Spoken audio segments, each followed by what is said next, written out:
Hey guys, welcome to my channel Beauty and Beyond. In today's video, I'm going to be reviewing the Renee brushes.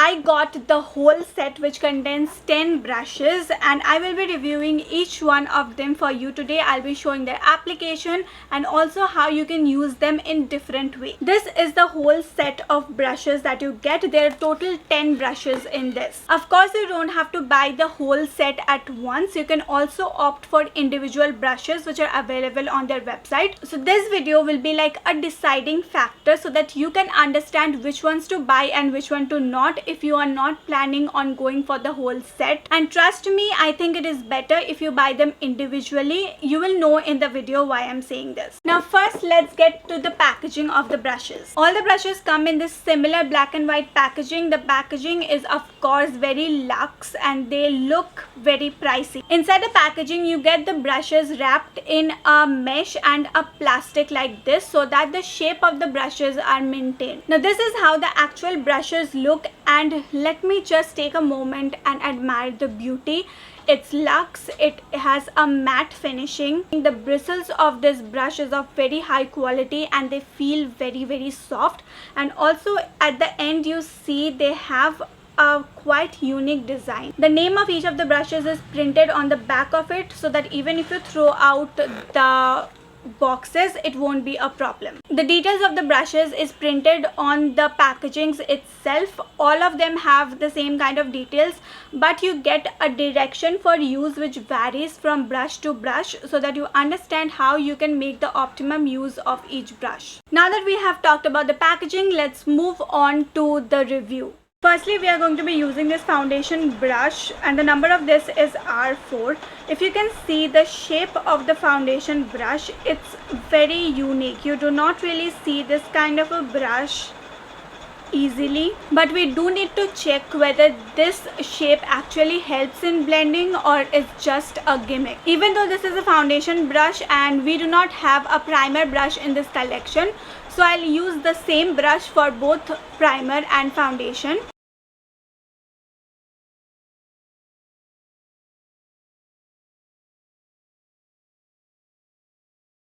The primer is blended very well, but I realized that this part of the brush is actually pokey, so if you try to drag it very fast, then it can poke into your skin a little bit. Next, time for the actual test, which is with the foundation. So I'm again using a Renee face base foundation.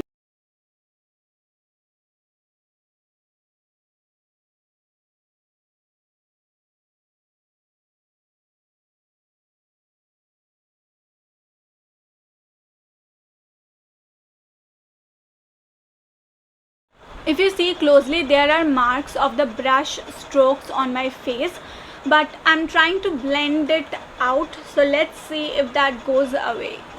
There are still marks right here. I don't know if you can see it, but I can very clearly see it, and that is what we do not want from our brush, right? We wanted to blend the thing seamlessly, but this one did not do the job. So if you ask me, I would say skip this foundation brush, and the shape of this also does not add value to the product, so I would say it's just a gimmick. Then I'll be taking Renee's concealer brush, which is numbered as R9, and this is how the shape of it looks. I'll use it to apply the concealer as well as blend it.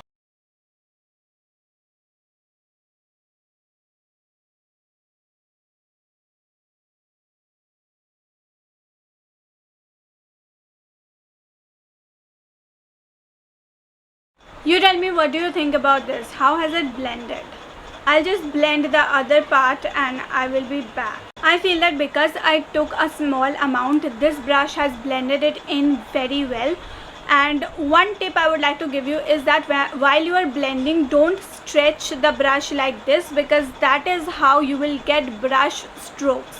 What you need to do is just dab a little bit like this and go in small areas. Don't try to stretch it. However, I do feel that if you take a little more concealer, it will become hard to blend with this tiny brush and it leaves brush strokes. As I told you, this is ideal to draw cut crease when you're doing your eyeshadow and also to line under your brows if you are concealing under your brows. This is great for application, but for blending it's an okay product. So if you want to go for it, you can definitely go, but I would say this is like an average product. Now to set the face, I'm using this powder brush which is called R1. It is extremely soft and fluffy, and what I love the most is that it has kind of a pointed tip, if you can see, which helps in reaching the corners of your eyes and everything. So that is why this brush is my favorite. Now I'm taking the Renee Face Base Loose Powder. It does not poke your face at all. As I told you, it's extremely soft and it just feels so good to use this brush. So if you're planning on good powder brush, you can check this out. Now this is a multi-use brush. They say that it is a powder brush, but of course you know that you can use it for blush as well. Now that my face is all matte, we will be moving on to the contour brush, and the number of this brush is R3. If you can see, this has a slanting structure which makes it perfect for contouring, and this is also as soft as a powder brush.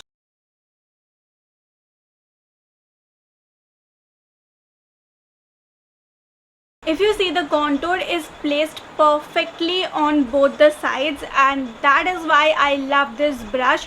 It does not let the contour spread out, come downwards or move upwards, because we need a defined contouring line, and that is why this is a great contouring brush. Now let's blend this contour.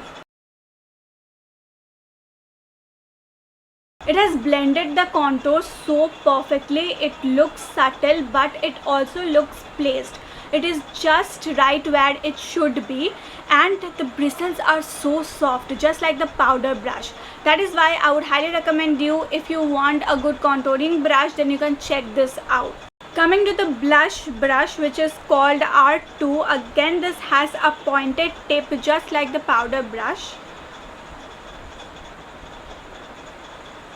Taking this shade of the blush,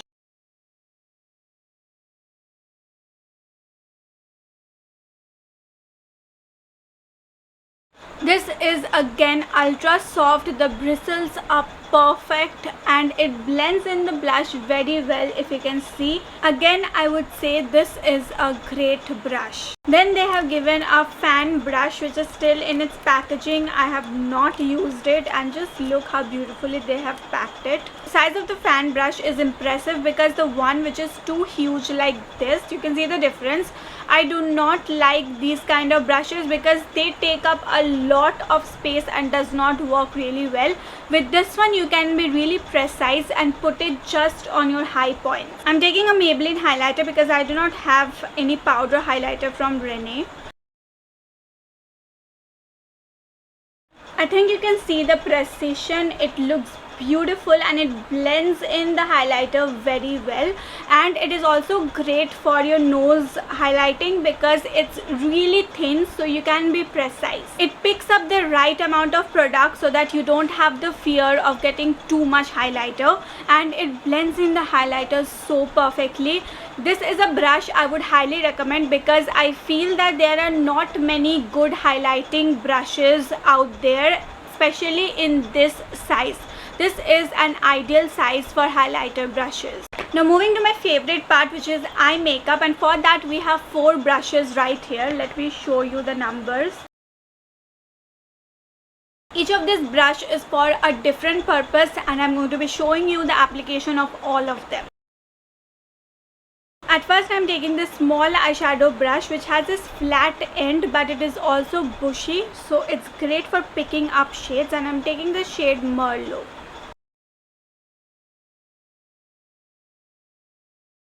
Now I'm taking this fluffy brush which is R5, and I'm taking this shade. I'll use it to blend this eyeshadow and bring it forward.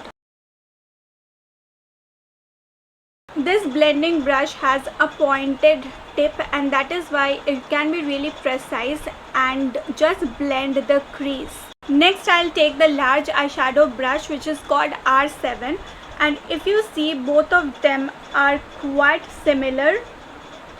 The larger one is just fluffier than the previous one. Now I'll take this golden shade and place it in this part.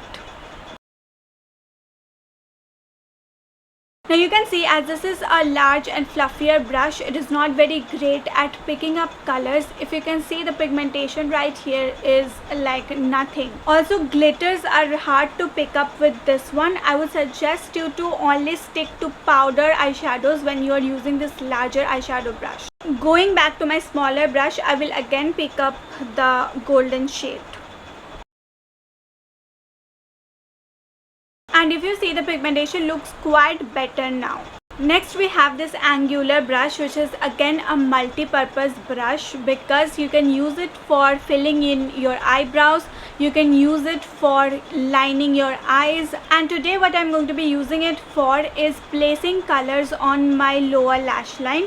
So you need really precise brushes for that, and this is perfect. I'm again taking this purple shade and I'll just place it under the lashes. You can take this blending brush R5 again and place the shade on your inner corners. For the inner corners, I have used this shade. That is it. I'll put on these lashes and I'll be back. So this is my whole look. Now coming to the brushes, I will leave my rating on the screen so that you can understand what I feel about these brushes. I think I have already talked you through. There are some good brushes and there are some bad. It actually depends on what your budget is. The price of each individual brush is rupees 500, actually 499. Every brush costs the same, but you can buy them together as a set, and the price of that would be a little less than if you buy them individually, but you can of course go as per your need. If you need a fluffy brush, you can go for this, and if you need the whole set, you can also check that out.